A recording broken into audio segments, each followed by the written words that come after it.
Auzubillahi minasyaitonirrajim. Bismillahirrahmanirrahim.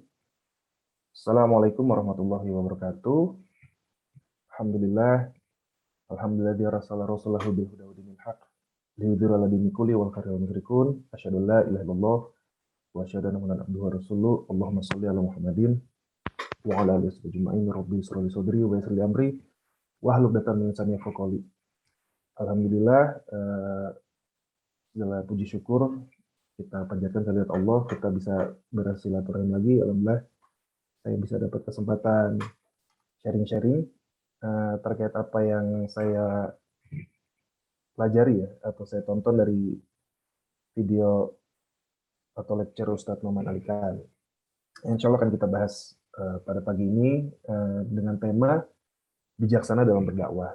Tadi sebelumnya karena diminta perkenalan juga, saya perkenalkan kembali. Saya nama panjangnya Riki Rizky Siriguna, tinggal di Bandung, ikut di dalam Noman Alikan Indonesia semenjak tahun 2017. Itu diajak oleh teman saya yang di Bandung untuk ikut pertama kali itu kegiatannya sharing my favorite ayah pertengahan 2017. Nah dari situ alhamdulillah berjalan sampai sekarang dan hari ini dapat kesempatan untuk ikutan kontributor dalam acara Story Murni.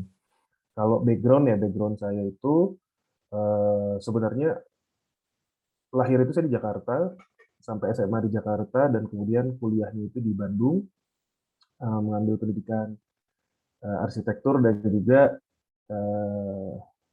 manajemen bisnis. Gitu. Jadi ada dua dunia yang cukup berbeda antara arsitektur dan manajemen bisnis. Kemudian memang ikut berkontribusi juga di dalam beberapa komunitas yang ada di Bandung, khususnya di kegiatan-kegiatan di Pusdai Jawa Barat, di Masjid Pusdai. Komunitas seperti Muara.id dan ICNN, itu kurang lebih memang kegiatannya itu seperti pengabdian masyarakat dan juga kegiatan diskusi sih lebih banyaknya. Alhamdulillah beberapa kali juga pernah kolaborasi ya dengan Noman Alikan Indonesia, dan juga tahun 2020 waktu masa pandemi awal-awal, Kang Irfan juga waktu itu pernah ikutan sharing tuh acara ICNN di Bandung waktu itu tentang memahami Quran. Nah itu kurang lebih perkenalan saya. Kita langsung masuk kepada bahasan. Jadi mungkin saya mengawali bahasan ini dengan mengapa saya memilih topik ini ya, karena sebenarnya sangat memungkinkan topik ini juga bukan topik yang baru gitu ya. Topik ini juga saya yakin kita semua udah sering mendengar bahasannya. Memang pada akhirnya ini juga berbagi pengalaman mungkin ya gitu ya, dalam pengalaman sharing-sharing seperti ini, pengalaman dalam dakwah, bagaimana lika-likunya, bagaimana kesulitannya mungkin gitu. Dan saya mengawalinya dengan isu-isu yang sering muncul di lingkungan kita terkait tentang urusan dakwah. Sebagai contoh ini misalnya ada kalimat-kalimat obrolan seperti ini, misalnya sudah berkeluarga, wah kenapa ya kok suami saya nih misalnya nggak mau sholat gitu, atau aduh ini kenapa ya anak saya nih gitu, dibandingin dia melakukan hal yang bermanfaat, kenapa ya kok dia main game mulu misalnya.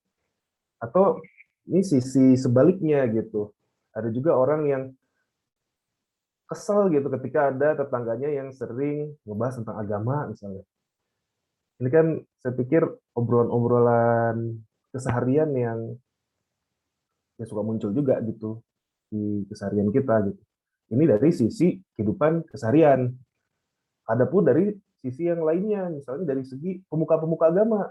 Wah, ada juga nih kayak gini misalnya pendekatannya. Itu haram, ini azab, kamu neraka, kamu sesat. Coba ini bayangin tulisan-tulisan ini kan saya bikin huruf kapital gitu, jadi dengan sesat A-nya 3 gitu ya. Kamu bid'ah A-nya 3 gitu. Kafir I-nya 3, bukan golongan kami. Jadi apa ya mungkin ya bahasanya ya, ketika ingin mendengar kajian tapi kajiannya cukup mengguncang lah gitu, dengan diksi-diksi yang mengguncang. Ini kan jadi urusan dakwah ini cukup menjadi apa ya, problematika atau hal-hal yang seringkali menimbulkan gesekan di lingkungan masyarakat, baik di lingkungan yang sifatnya kecil, mikro, ataupun hal-hal yang lingkungan yang sifatnya besar gitu, seperti di kalangan para pemuka agama yang kita lihat hari ini. Nah, akhirnya persoalan kedua hal itu, baik yang mikro pun makro, ini ada apa ya dengan dakwah ya? Kenapa akhirnya dakwah seproblematika ini ya? Ya walaupun sebenarnya dari dulu juga cukup penuh problematika ya, perjuangan para nabi dan rasul gitu. Tapi kayak dipikirkan kembali ini ada apa persoalannya gitu. Saya mencoba dengan analogi saya memang akhirnya melihatnya dari kacamata suatu persepsi. Jadi kita sekarang ngomongin persepsi gitu. Nah, di tengah manusia yang beragam, dalam memandang suatu persepsi atau cara pandang, saya mau angkat juga dari surat Al-Isra 4 ini. Itu jangan lupa juga bahwa ada pihak yang memang tidak ingin kita tuh damai-damai aja gitu. Ada pihak yang memang tidak ingin kita tuh harmonis di kehidupan bermasyarakat gitu. Tapi ada yang mengajak, mengerahkan gitu ya, orang-orang dengan berjalan kaki, gitu, berkuda, berserikat dengan harta dan anak-anak gitu, dan memberikan janji yang mana kurang lebih itu sebenarnya adalah perannya setan, perannya iblis. Itu yang Allah ingatkan di surat Al-Isra bahwa memang ada pihak itu yang senantiasa apa ya, nggak suka gitu kalau ada yang tentram-tentram. Kalau dulu pernah dibahas juga serangan dari 4 arah penjuru gitu ya, serangan iblis, serangan setan tuh. Dan Allah pun mengingatkan bahwa apa yang diajak oleh setan itu sebenarnya hanya tipuan belaka gitu. Jadi ketika ada hal-hal yang kemudian mengacaukan persepsi kita kepada hal yang baik, padahal ujung-ujungnya itu juga tipuan belaka juga, gitu, kurang lebih. Jadi bahasanya seperti ini. Saya bukan yang bahwa tidak ada yang dijanjikan kepada setan itu melainkan tipuan belaka. Jadi iblis dan setan itu penipu ulung lah dalam kehidupan kita. Itu membangun persepsi yang indah-indah dan menyenangkan, padahal itu semua tipuan belaka. Membangun jadi kayak manusia itu sudah punya hawa nafsu, kemudian hawa nafsunya diprovokasi gitu. Jadi kita ingin mengaktifasi ego kita, kita pengen yang pride-nya lebih besar, akhirnya kita jadi emosi ngeliat orang lain gitu. Padahal ya emosi itu sendiri akhirnya jadi semu gitu, tipuan belaka. Nah, gitu. Jadi ada dalang di balik itu ya akhirnya kita kebawa. Saya mau mengquotes juga nih omongannya apa tuh Menteri Penerangan propaganda dari Nazi. If you repeat a lie often enough, it becomes accepted as the truth. Jadi kebohongan-kebohongan yang eh, setan bawa di dalam membangun narasi itu karena itu sering dibangun, sering dihadirkan, lama-lama ya masyarakat menerima aja gitu. Akhirnya eh, persepsi-persepsi tentang damai, persepsi-persepsi tentang mengajak kepada hal yang baik itu bisa jadi buyar gitu. Jadi kayak ya wajar aja lah gitu, saya marah-marah, emang dia sangat menyebalkan gitu. Jadi sabar itu jadi tidak dikedepankan misalnya, atau misalnya berdialog, bertabayun jadi tidak dikedepankan gitu, karena memang persepsi terhadap haknya tadi buyar gitu, karena sering dipropagandakan, sering dihadirkan, jadi kita jadi tidak biasa terlingkungi oleh hal-hal yang hak gitu. Sebagai contoh nih, saya mau muter video nih. Ini judulnya The Spinning Ballerina. Coba ya rekan-rekan lihat video ini, nanti coba cek balerina ini muter ke kanan atau ke kiri. Mungkin banyak juga yang udah pernah nonton sebelumnya. Nah ini coba dibaca ya. Nah kita lihat nih. Pertanyaan saya ini muter ke kanan atau muter ke kiri nih? Balerina. Coba perhatiin ke kakinya ya, ke bayangan bawahnya ya. Kanan ya. Kanan. Masih ada yang kanan sama atau ada yang beda? Kanan tuh mesti ini ya, Bu. Searah jarum jam. Ada yang berlawanan arah jarum jam? Ada yang berlawanan arah jarum jam? Ada nggak nih teman-teman?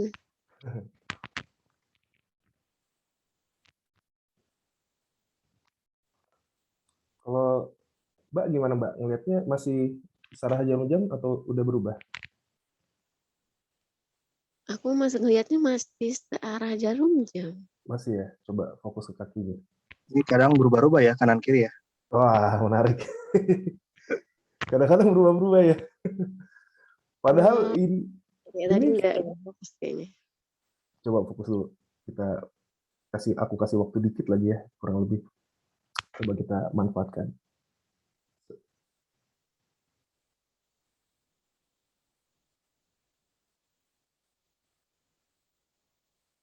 Ya, video segitu dulu. Mungkin nanti saya share juga kan apa sudah ada ya PPT, nanti bisa dilihat lagi. Jadi sebenarnya kalau rekan-rekan lihat tadi, ada yang lihatnya searah jarum jam? Ada ya? Ada. Ada Tadi ya? banyak jawabnya di chat Oh, di chat kanan ya? banyak. Saya nggak ngeliat chatnya. Kalau yang berlawanan jarum jam ada? Ada kan? Oh, ada juga ya? Kalau gitu berubah. Wah, ini ada. Iya sih baru baca nih, searah jarum jam. Sekarang ke kiri. Ya, jadi ini menarik rekan-rekan.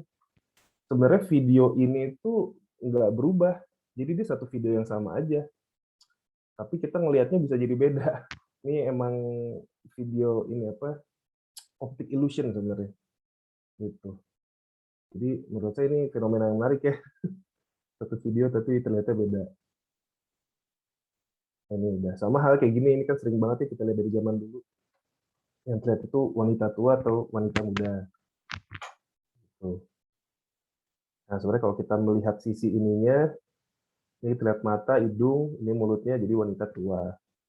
Kalau kita ngelihat sisi sininya ini pipinya ya gitu, ini hidungnya ini seperti wanita muda yang sedang menengok. Jadi memang satu kejadian itu bisa menghasilkan dua penilaian gitu, atau bahkan bisa tiga penilaian, atau bahkan empat penilaian. Jadi penilaian itu sangat banyak gitu. Jadi nanti akhirnya jadi bisa berbagai macam pandangan gitu. Nah, di situasi yang apa sih pandangan-pandangan kita itu tadi bisa terpersepsikan berbagai gitu ya. Terus belum lagi ada setan gitu yang mau ngebohongin kita. Misalnya, wah itu gambarnya begini loh gitu. Jadi dia memperkuat omongannya gitu karena tadi kan allied apa yang kebohongan yang diomongin terus-menerus dia bisa diterima sebagai kebenaran gitu.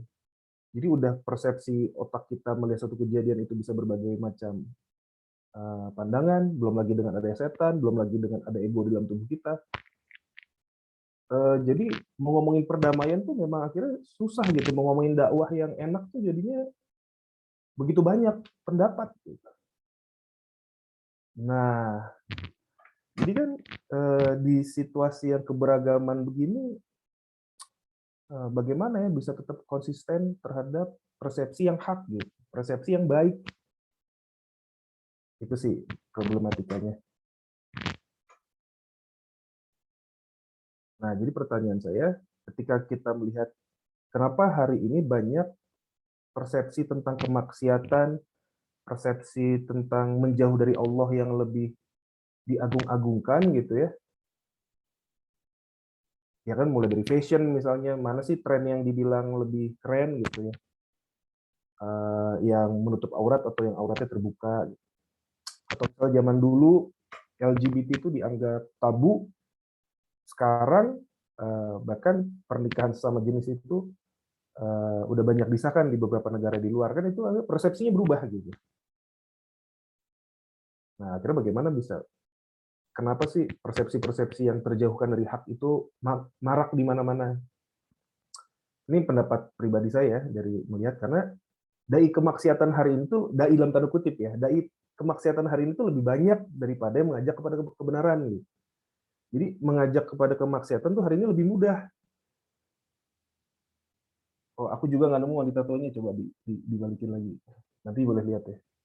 Jadi hari ini tuh mengajak kepada kemaksiatan lebih mudah. Kenapa? Karena mengajak kepada kebenaran itu suka dianggap sok suci misalnya. Atau dimusuhi misalnya. Jadi itu cukup lumayan gitu. Ketika yang mengajak kepada kemaksiatan lebih banyak, ya persepsinya itu akan akhirnya membenarkan gitu. Oh ya, menjadi mewajarkan. Kan apa sih, supply and demand juga ya. Ketika makin banyak yang diberikan, ya itu jadi semakin diterima sebagai kebenaran yang utama gitu. Kayak contoh misalnya, saya ingat banget di tahun 2017 Bowo Alpenlibe itu dia main TikTok, terus dia dibully sama netizen. Ini norak banget nih Bowo nih gitu, bikin meet and greet main TikTok gitu. Terus Bowo di situ bilang, kalau kalian tahu TikTok itu seperti apa, saya yakin kalian akan suka dengan TikTok. Dan benar, beberapa tahun dari Bowo ngomong gitu, banyak orang main TikTok. Akhirnya sosial media kita dibanjiri dengan TikTok, orang penasaran sama TikTok, orang main TikTok akhirnya. Semua main TikTok hari ini. Semakin banyak yang memarketingkan produk itu kan ada di mana-mana. Nah, itu satu, bahwa dai kemaksiatan lebih banyak, dan yang kedua akhirnya situasi hari ini dampaknya sesama muslim juga banyak juga yang akhirnya lebih mengedepankan perbedaan dan golongan-golongannya daripada persatuan. Nah, itu membuat situasi dakwah itu jadi seperti tidak kondusif. Nah, akhirnya kita membahas topik tadi terkait An-Nahl 125. Pembahasan hari ini, nah ini kita baru masuk ke pembahasannya tadi prolog. Saya ambil dari video Noman Alikan yang video ini linknya ada. Alhamdulillah ada subtitle bahasa Indonesia-nya, jadi cukup enak buat ditonton. Dan memang tapi videonya cukup lama ya, kurang lebih hampir 1,5 jam. Cuma buat saya worth it banget sih untuk ditonton. Walaupun ini video lama juga, video 2015, tapi luar biasa penjabaran Ustadz Noman itu sederhana dan jadi mudah untuk bisa dipahami. Oke. Nah, kita berangkat masuk ke ayatnya. Bismillahirrahmanirrahim. Udzuillah sabil rabbik bil hikmah. Jadi perintah Allah untuk menyeru manusia. Ud'u itu kan menyeru ya, mengundang. Ud'u itu menyeru. Kalau sama nanti dengan yad'u gitu, itu sama. Pelakunya itu disebutnya dai gitu. Doa itu juga sama tuh. Doa itu kan kita mengundang Allah supaya Allah itu ikut serta di dalam urusan kita. Pelakunya disebut dai. Gitu. Jadi Allah ini kalimat perintah ya, serulah, ajaklah manusia kepada jalan Tuhanmu dengan hikmah. Nah, ini kita coba nanti bedah satu-satu ya, seperti gayanya Ustadz Noman. Nah, terkait menyeru di sini, serulah manusia.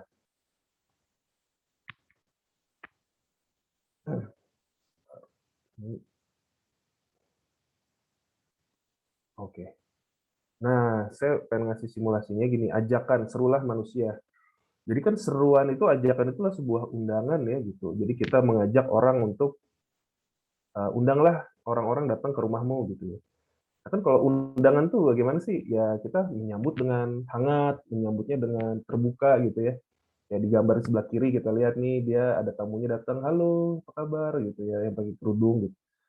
Jadi seneng gitu. Jadi mengundang orang kan biar orang mau datang gitu. Nggak ada mengundang itu kan marah-marah gitu. Kamu datang ya ke rumah saya besok gitu, dengan mata melotot gitu kayak gambar bapak-bapak ini. Orang takut dengernya. Belum lagi kalau misalnya mengundang baik-baik itu nanti kita udah nyampe dalam rumah kan dikasih makan, disuguhi makan, seperti gambar sebelah kiri gitu. Jangan sampai kan udah tamunya datang malah disiram air gitu. Nah, ini jadi persepsi yang harus dibangun dulu bahwa dakwah dalam konteks ayat An-Nahl 125 udu itu adalah sebuah undangan yang hangat, yang penuh dengan rahmat gitu, kerohiman Allah yang diundang. Bukan sebuah celaan atau sebuah bentuk suprematif gitu ya, mendominasi. Nah, itu persepsi pertama yang mau dibangun gitu, bahwa dakwah itu adalah mengundang.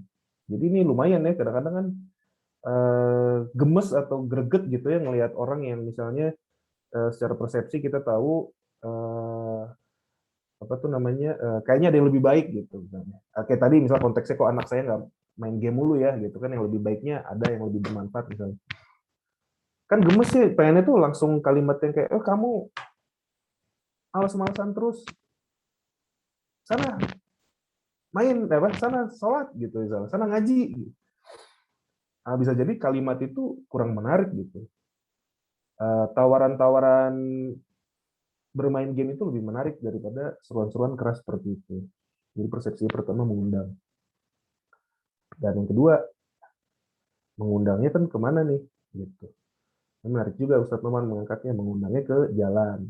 Nah ini apa ya? Kan orang tuh kalau mengundang itu ke tempat ya, diundang ke rumah saya, yuk kita ketemuan di rumah, kita ketemuan di kafe misalnya. Ini kita ketemuan di jalan, ketemuan di jalan kan jarang-jarang nih.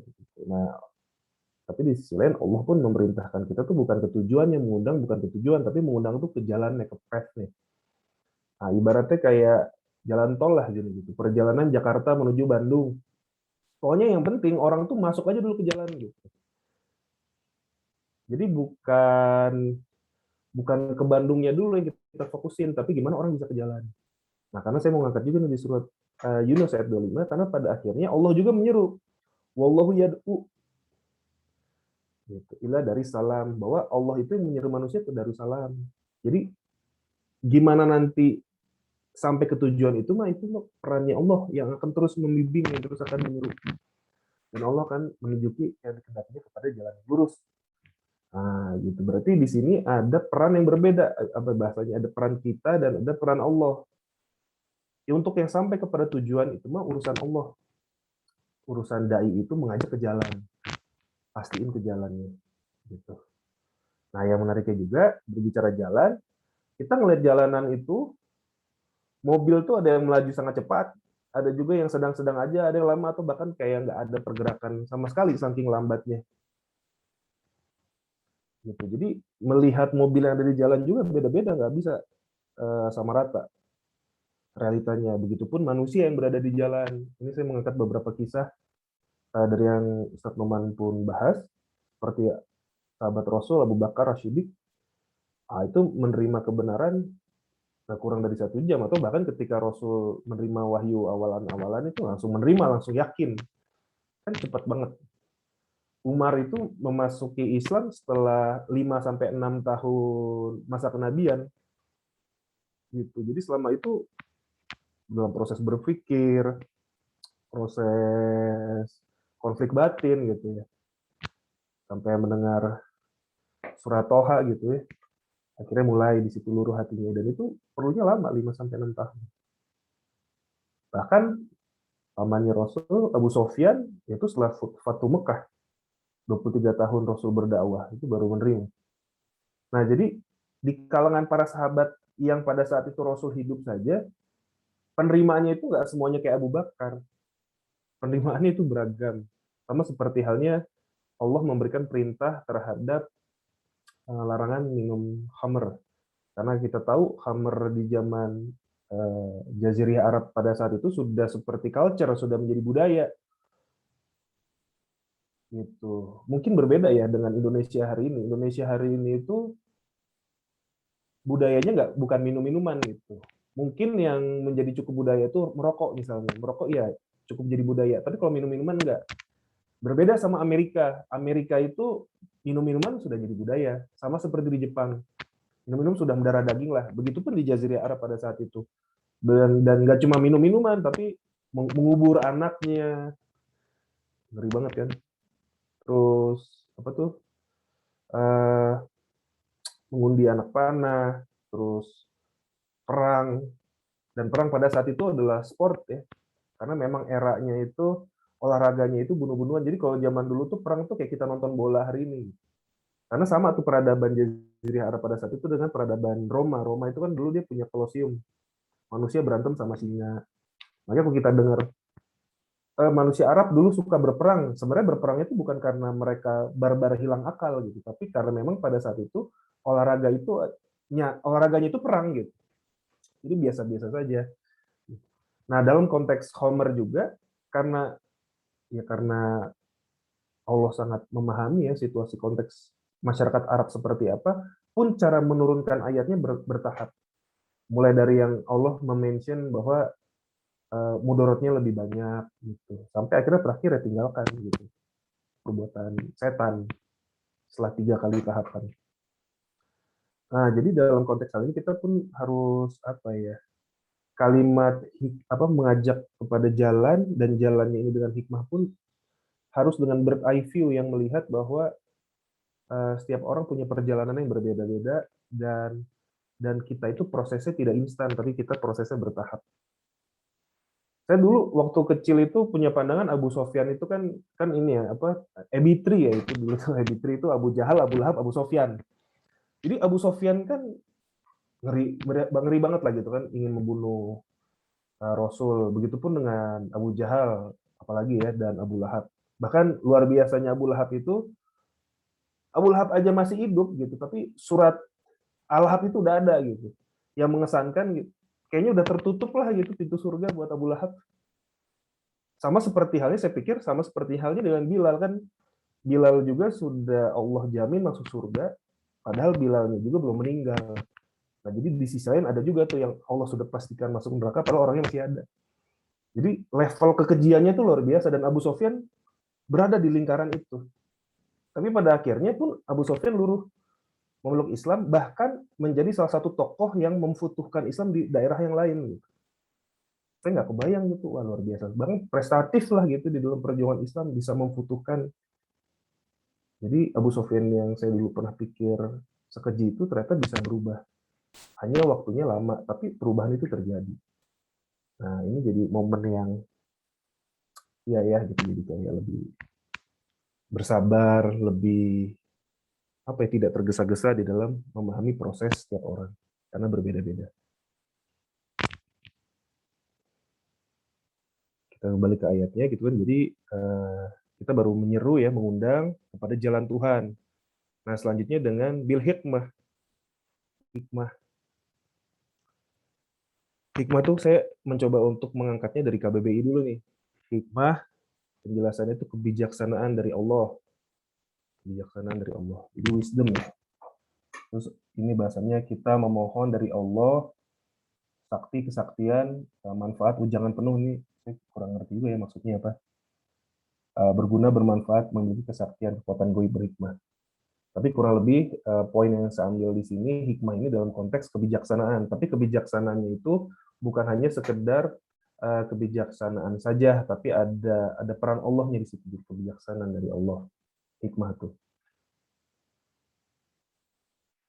Ini agak melenceng dikit, jadi menarik nih. Ini saya nggak tahu ya, bedanya hikmah sama hikmat tuh apa ya. Tapi pernah tuh dibahas tuh waktu itu di Pancasila tuh, sila keempat tuh. Kerakyatan yang dipimpin oleh hikmah kebijaksanaan gitu. Kalau hikmah di situ konteksnya adalah kebijaksanaan, sebenarnya kalimat itu redundan. Kerakyatan dipimpin oleh kebijaksanaan jadinya kan.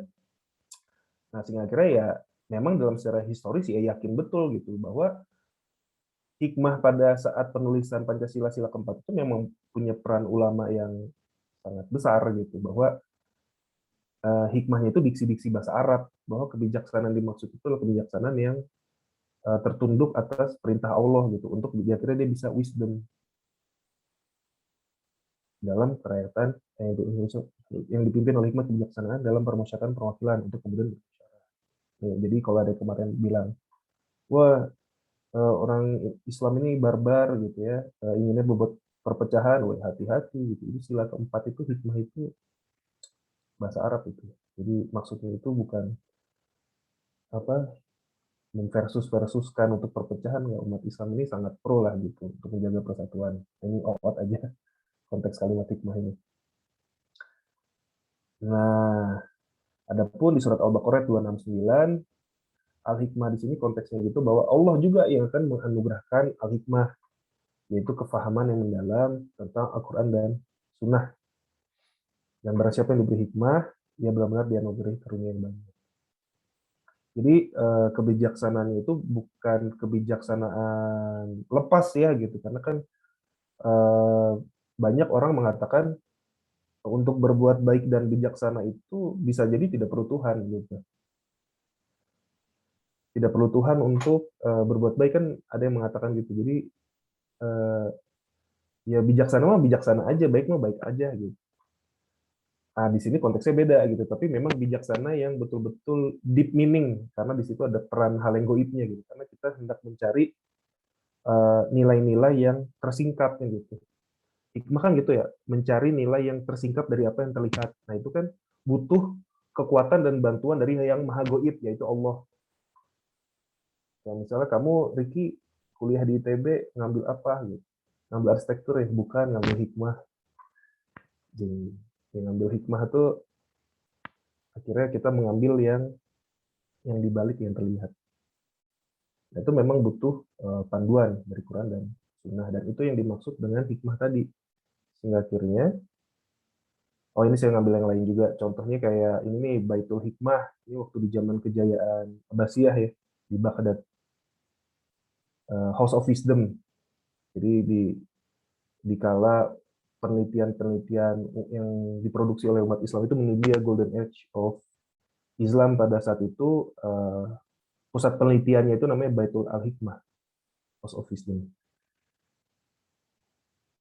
Nah, sampai situ dulu. Jadi hikmah di sini konteksnya itu ya memohon kebijaksanaan daripada Allah. Ustadz Noman mengangkat ayatnya itu menarik. Kudu ilah sabil rabbik bil hikmah, bukan bil ayah gitu. Bil ayah itu maksudnya ya langsung preng pakai ayat, karena Ustadz Noman waktu itu pernah ngasih contoh, ada entah itu murid atau siapa gitu ya yang cerita ke Ustadz Noman, saya punya teman dia begini begini begini gitu. Saya langsung bilang, dasar kamu kafir, dasar kamu, kata-kata keras ya. Terus dia langsung ngeluarin ayatnya tuh. Saya agak lupa ayatnya yang bagian mana. Tapi kurang lebih terhadap perilaku ya dia akhirnya dinilai kafir. Nah ini apa ya, cukup tricky ya, cukup tricky dalam artian vonis kafir, vonis haram, memang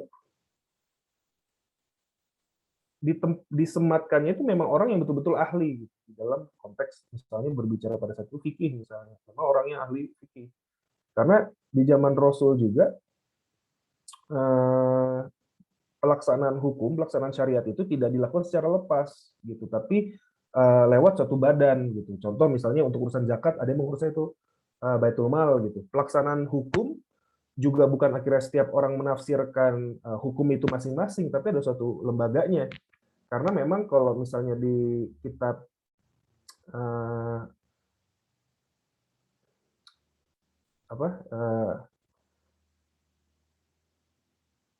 kitab Al-Hukam Al-Sutoniyah, hukum itu bisa diterapkan apabila memenuhi 4 dimensi gitu. Pertama dia ada Al-Hakim.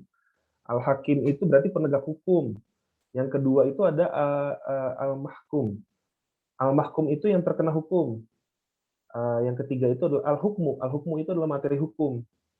Yang keempat itu adalah Zorful Hukmi, yaitu tempat diberlakukannya hukum. Maksudnya seperti apa? Sebenarnya kita mencoba menggambarkannya seperti ruang pengadilan. Ruang pengadilan itu memenuhi 4 elemen itu. Ada hakimnya, ada penegak hukumnya. Itu hakim gitu ya. Dan ada al-mahkumnya. Al-mahkumnya itu siapa? Terdakwa.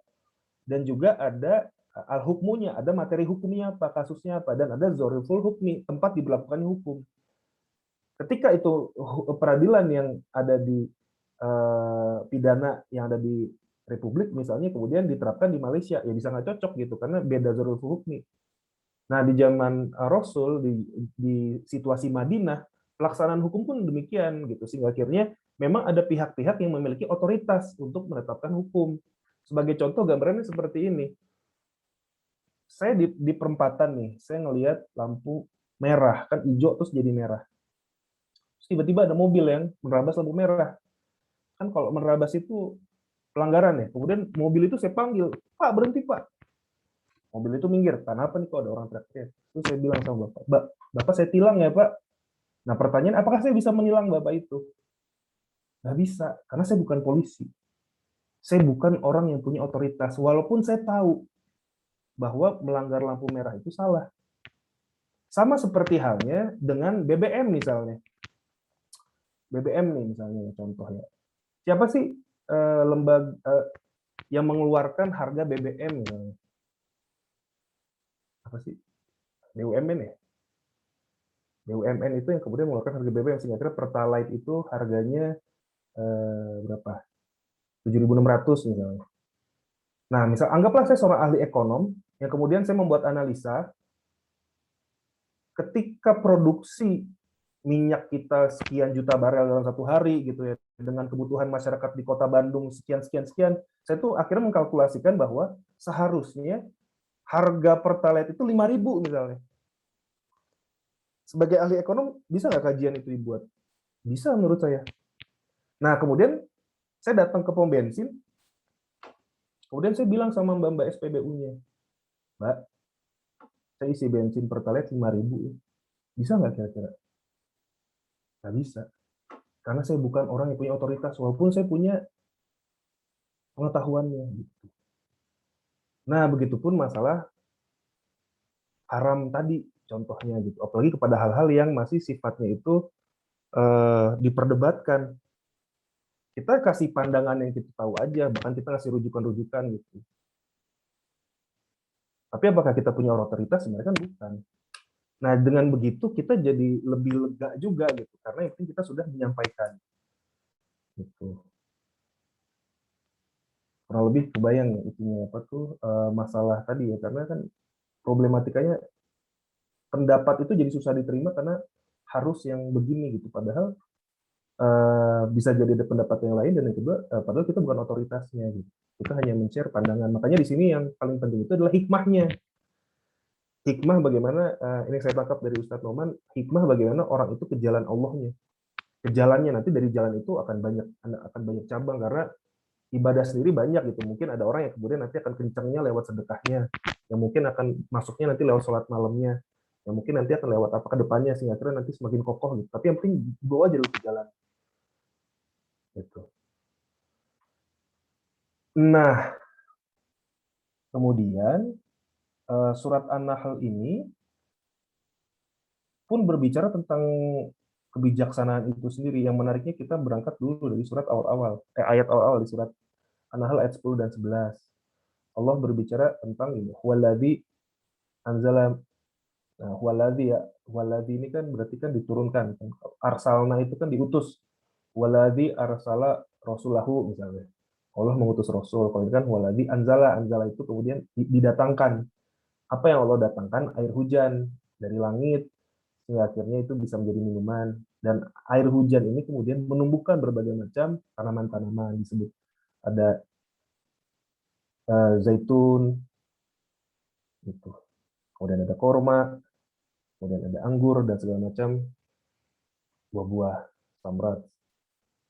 Sesungguhnya pada demikian itu benar-benar kekuasaan Allah. Nah, di sini yang Ustadz Noman angkat itu konteks bahwa Allah itu menurunkan air hujan, dan air hujan ini menumbuhkan buah, menumbuhkan tanaman-tanaman. Jadi menumbuhkan hasil yang baik. Nah, kemudian dilompat ke ayat 64 dan 65-nya. Di sisi lain Allah pun menjelaskan wa ma anzalna alaikal kitab. Allah yang menurunkan kitab Quran gitu. Jadi tadi Allah itu menurunkan air hujan, dan air hujan yang menghasilkan tanaman. Di sini Allah menjelaskan pun Allah menurunkan Quran agar menjadi petunjuk dan menjadi penjelas apa yang menjadi perselisihan bagi orang beriman. Kemudian di ayat 65-nya Allah menekankannya lagi bahwa Allah tuh menurunkan air hujan itu, dengan airnya itu bumi yang mati itu bisa hidup loh gitu. Dia menekankan bahwa ya, bumi yang awalnya mati ada air hujan itu hidup. Begitupun dengan dirimu yang mati, Allah turunkan Quran, kau tuh bisa hidup. Jadi mengambil pelajaran dari proses air hujan dengan masuknya Quran kepada jiwa-jiwa kita. Nah, Ustadz Noman kemudian membahas tentang turunnya air hujan yang menghasilkan buah. Prosesnya seperti apa? Kurang lebih penggambarannya seperti ini. Buah itu bisa dihasilkan melalui dua cara. Yang pertama, hujan yang Allah turunkan, kemudian turunnya itu ke kebun-kebun, ke sawah-sawah, sama hujan yang diturunkannya itu ke hutan, kayak hutan Amazon gitu misalnya. Atau hutan yang di gunung, atau hutan di Tahura, yang di Bandung tuh, taman hutan Raya Juanda. Jadi air itu bisa turun ke dua tempat. Satu tempat yang alam liar tanpa sentuhan manusia, yang satu dengan peran manusia. Dua-duanya menghasilkan buah gitu. Dari kebun bisa menghasilkan buah, dari hutan juga bisa menghasilkan buah. Nah, ini gambarannya. Jadi ada pertanian yang menghasilkan buah, ada juga di alam liar menghasilkan buah. Apa maksudnya? Balik lagi ke udu ila sabila bil hikmah. Jadi hidayah yang Allah berikan kepada manusia, gitu ya. Petunjuk yang Allah berikan manusia itu dari kitabullahnya kan, kitabnya. Nah, kitab itu ada yang kemudian manusia itu menjadi teringat Allah itu dengan sendirinya gitu, dengan otomatis tanpa Ustadz Maman berdakwah. Kemudian ada orang yang kemudian jadi ingat Allah gitu ya. Ada juga yang memang karena upaya dakwah seseorang itu bisa dapat. Nah, ini gambarannya antara yang hutan belantara dengan yang dikelola gitu. Jadi kalimat-kalimat Allah itu seperti air hujan yang bagaimana manusia itu bisa mengalirkan air hujan tersebut agar tanaman-tanaman itu bisa berbuah gitu. Penggambarannya kurang lebih. Jadi kita ini pengelola kebun. Dakwah itu mengelola kebun. Gitu. Dakwah itu mengelola kebun, bagaimana kalimat Allah itu bisa tersebarkan luas. Bagi yang situasinya kayak tadi yang hutan tumbuh buah-buahan itu, ya itu jadi urusannya Allah, itu bukan urusan kita. Yang kita harus kelola bagaimana kita bisa mengelola kebun yang baik. Nah, jangan sampai kan karena ada udhu ila sabil robik bil hikmah yang kurang tepat, akhirnya air itu tidak sampai ke tanaman. Tanaman itu menolak menerima air, jadi mati. Kayak tadi misalnya, kita tidak sabar melihat orang itu prosesnya kok lama banget. Jangan-jangan sama halnya dengan pohon cabai ini. Benihnya itu baru ditanam gitu. Jadi perubahannya itu belum terlihat oleh kita, tapi masih di dalam hatinya. Seperti Umar tadi misalnya. Kayak di tahun pertama, di tahun kedua. Kan ngelihat Umar tuh, ini orang nggak ada Islamnya secara terlihat, ya memang nggak ada gitu. Tapi kan kita nggak tahu apa yang terjadi proses di dalam hatinya. Gejolaknya seperti apa. Hingga tahun ke-6, betullah dia akhirnya nerima, tunasnya mulai tumbuh gitu. Nah, jadi di dalam melakukan judgement ini harus cukup berhati-hati, karena jangan-jangan memang belum terlihat secara tampak gitu tunasnya tumbuh, tapi benihnya itu mulai terproses di bawah tanah. Nah, ini jadi gambaran proses dakwah ya. Kenapa Allah mengajak kita untuk bersabar, ajak Allah untuk berhati-hati, karena memang prosesnya tidak instan dan bisa jadi proses perubahannya itu belum terlihat. Yang penting ada perubahan, disampaikan saja terus gitu. Bahkan Nabi Nuh itu berdakwah sampai 950 tahun gitu ya. Dan yang terajak hanya 80-an orang, bahkan anaknya sendiri nggak ikut naik ke kapal. Itu pedih ya gitu. Tapi di sisi lain ya Nabi Nuh menjalankan perannya saja dakwah gitu. Nanti bagaimana orang ikut atau tidak, yaitu proses pembelajaran. Bagaimana dakwahnya bisa lebih baik. Tapi terus-menerus dakwah itu. Atau seperti Rasulullah ke Abu Jahal, itu sampai 70 sampai 80 kali gitu. Sampai ujung-ujungnya Abu Jahal pengen ngebunuh Nabi Muhammad. Oh, kalau udah pengen ngebunuh, udah berarti selesai gitu. Jadi kalaupun baru pertama gagal, harapannya nggak berhenti di sana gitu. Karena benih itu sedang terproses di bawah tanah. Sampaikan aja terus. Dengan hikmah. Nah, saya pengen ngangkat lagi kalimatnya. Serulah manusia kepada jalan Tuhanmu dengan hikmah. Nah, sesungguhnya dan pelajaran yang baik. Nah, ini jadi penting juga bahwa kan penggunaan diksi yang baiknya juga ahsan gitu ya. Akhir kan sama seperti Rasul itu adalah uswatun hasanah. Hasanah itu kan baik yang sebaik-baiknya, artinya penjelasan itu juga harus yang jelas, yang baik, dengan cara yang baik. Bilisani kaumihi, berbicara dengan bahasa kaumnya yang mudah dimengerti, dan berdebatlah kepada mereka dengan cara yang baik. Nah, di sini pun Ustadz Noman mengangkat bahwa tidak melulu sebenarnya dakwah itu berlemah lembut yang terus-terusan gitu. Adapun konteksnya itu berdebat sini akhirnya kita dalam rangka bersikap tegas lah gitu bahasanya. Tapi bersikap tegasnya pun bukan akhirnya jadi barbar gitu, tapi tetap dengan cara yang baik. Misalnya dia memaki kita gitu ya dengan kalimat-kalimat yang tidak enak, kemudian memaki agama kita gitu ya. Nah, kita balas dengan menggunakan kalimat yang tegas gitu, tapi bukan seperti memaki gitu. Gambarannya mungkin kayak apa ya? Kalau yang suka UFC itu saya ngelihat Habib Nurmagomedov waktu dulu tahun 2018 tanding itu, kan itu di panggung UFC itu di Amerika tuh semua membu dia gitu, wah, gitu. Tapi yang dia bawa malah alhamdulillah gitu. Alhamdulillah. Jadi dia ngomong di publik dengan tegas, dengan pede, ya alhamdulillah saya bisa ada di sini gitu. Jadi bukan akhirnya jadi ciut gitu, tapi dia berdiri tegak aja. Ya alhamdulillah, God gave me everything. Allah memberikan saya segalanya. Jadi ya bukan akhirnya menjadi orang lemah berdakwah tuh, tapi tetap berpegang kepada yang hak, kemudian sesuai dengan kebutuhannya. Sesungguhnya Tuhanmu dialah lebih mengetahui tentang siapa yang tersesat dari jalannya, dan dia lebih mengetahui yang mendapat petunjuk. Nah ini yang menjadi poin pamungkasnya juga, bahwa pada akhirnya baik si dai maupun mad'u gitu kan, dai itu kan yang berdakwah, dai itu kan pelaku dakwah ini kemudian melakukan dakwah gitu ya. Pelaku dakwah. Dai ini kemudian aktivitas kerjanya itu adalah berdakwah. Yang didakwai itu disebut mad'u kan gitu. Contoh kayak misal imam, yang diimami kan disebutnya makmum.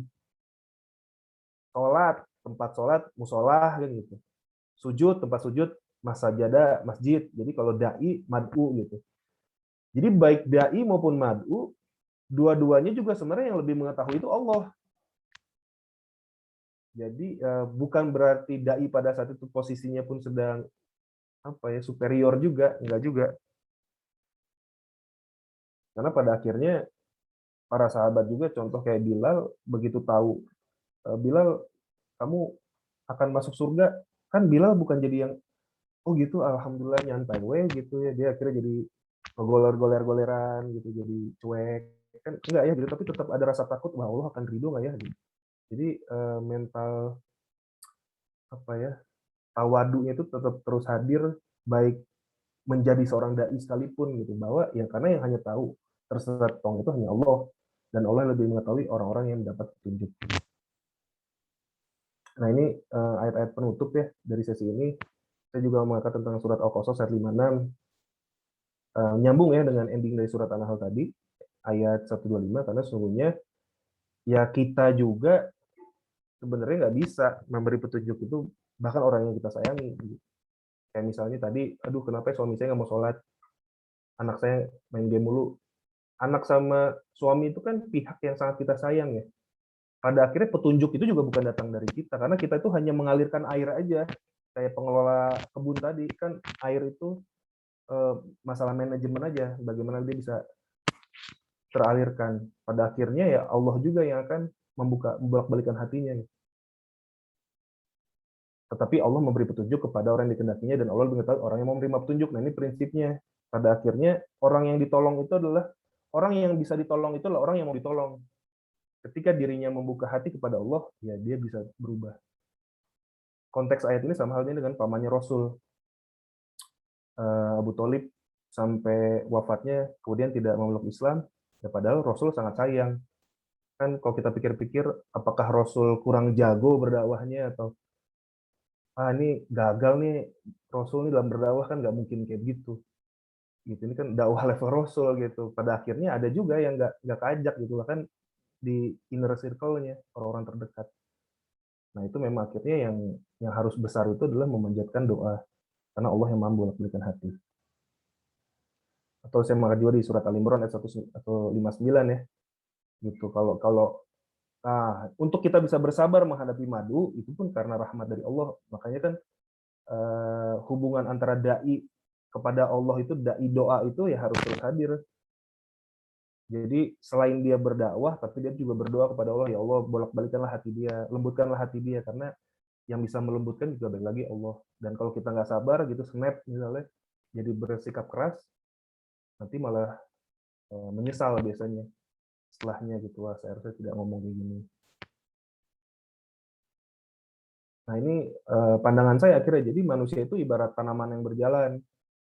Jadi jiwa kita itu adalah benih yang ditanam, sedangkan raga kita tuh media tanam. Jadi iya juga ya kan, tanaman itu ditanam di tanah, manusia ini kan terbuat dari tanah gitu, dan kemudian nanti dia akan menghasilkan karya. Manusia itu dia akan berbuat, dia akan beramal. Nah, itu adalah buahnya, itulah kamrotnya gitu, buahnya yang akan dipetik. Ya jadi mikir juga, oh ya kenapa ya Allah melarang para sahabat waktu dulu mau perang misalnya memotong tanaman. Oh ya karena kita juga tanaman, kita nih pot yang berjalan. Saya jadi mikirnya gitu. Nah, kita nih semuanya pot yang berjalan. Tapi di sisi lain, selain menjadi tanamannya, kita pun menjadi petaninya juga gitu. Jadi kita pemelihara tanaman tersebut. Jadi kita harus menjaga tanaman ini ya. Kan kita kalau ngeliat tanaman itu kan prosesnya bertahap dan kita kasih air, gitu. Kita cek lagi nanti kapan dia bisa tumbuh, kita kasih siram lagi. Nah, termasuk ke diri kita sendiri gitu. Kalau kita lupa nyiram, benihnya nggak tumbuh gitu, jiwa kita nggak mekar, nanti lama-lama bisa jadi tanaman yang mati. Jadi kita kan sayang sama diri sendiri, aduh saya nggak mau jadi tanaman yang mati, saya harus menjaga asupannya. Dan kita juga makan minum itu kan ibaratnya kayak pupuk aja ya, makanan itu jadi pupuk kan, pot itu kan butuh pupuk ya, butuh disiram ya, dia air itu disiram. Nah ini pendapat ya, kayak tanaman. Ini terakhir ada video dari Ustadz Abdul Somad, saya pikir cukup bagus, akan saya share juga di sini. Cuma 3 menit.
Ya, alhamdulillah sekian pembahasan dari saya terkait An-Nahl 125. Cukup sekian, mungkin nanti bisa dieksplor lagi ketika sesi diskusi ya. Terima kasih. Assalamualaikum warahmatullahi wabarakatuh. Waalaikumsalam warahmatullahi wabarakatuh. Jazakallah khairan, Kang Riki. Alhamdulillah, makasih banyak. Alhamdulillah. Diskusi nih teman-teman. Ada yang mau tanyakan? Coba kita dari chat ya. Di chat nih sini ada mah mungkin nanti bisa jelas dijelas lagi. Terus ada dari katanya sejauh mana kita bertanggung jawab misal pasangan atau anak tidak mau menjalankan syariat agama. Untuk dakwah tidak terbatas dari agama, bisa dengan kerja bagaimana mengajak dan mendidik anak buah untuk disiplin. Satu lagi dari Maria, dakwah itu kan dibilang menyeru atau mengajak. Apakah bisa bicara kepada orang tersebut? Karena nggak semua orang pandai berkomunikasi dan bisa mengajak dengan dalil atau pemahaman agama yang pasti. Kadang bikin seseorang agak khawatir, jadi jatuhnya juga ngerasa kurang berilmu. Bagaimana kan bisa sambil dilihat di cafe ya kan. Jadi kurang lebih ada 3 langsung di oh ya Kang, punten ada zikir pagi ya? Iya, ini di seberang saya ada masjid, jadi suaranya cukup ini ya. Oh, masjid disampaikan dari Kang Riki. Enggak, ini dia kurang lebih 100 meter jaraknya. Jadi kalau pagi-pagi hari Minggu suka ada kajian terus. Oh, oke. Ya udah sih kalau bisa langsung ke Riki dulu. Boleh. Mungkin saya dari yang pertama dulu ya. Oh, ya, tadi ini sih ini baru saya baru buka chatnya. Iya ya. Nanti coba itu kan kalau mau coba buka di YouTube boleh tuh spinning ballerina namanya. Nanti coba dilihat lagi tuh tadi yang ballerina muter-muter itu tuh. Itu kalau kita fokus tadi bisa berubah-berubah. Padahal videonya satu. Nah, ini lanjut dari apa nih? Mbak Ria ya. Selain karena banyak yang mengajak kepada kemaksiatan, yang tahu malah banyak yang diem ya, itu juga lumayan ya situasinya tadi kalau kata Ustadz Abdul Somad, itulah pekerjaan dakwah yang ditinggalkan hari-hari ini, yang mantau atau main aman. Bunda Amar dan Rizky F. Maulana, jadi hikmah dan hikmat konteksnya sama ya waktu itu ini saya lihat penjelasannya dari ini Ustadz Felix Siau ya, Ustadz Felix Siau yang mengangkat waktu itu, dan setelah saya cari di KBBI ternyata konteksnya sama gitu, diksinya sama terkait kebijaksanaan. Tapi kalau misalnya hikmat itu adalah kebijaksanaan, jadinya kan redundan gitu. Berarti kebijaksanaan yang di hikmat itu maksud bukan hikmat yang arti bahasa Indonesia kebijaksanaan gitu, tapi hikmah yang memang itu bahasa Arab. Hikmah lah maksudnya gitu. Saya kira di dalam permusyaratan perwakilan juga tetap ketuhanan yang Maha Esa, arahnya ke sana maksudnya.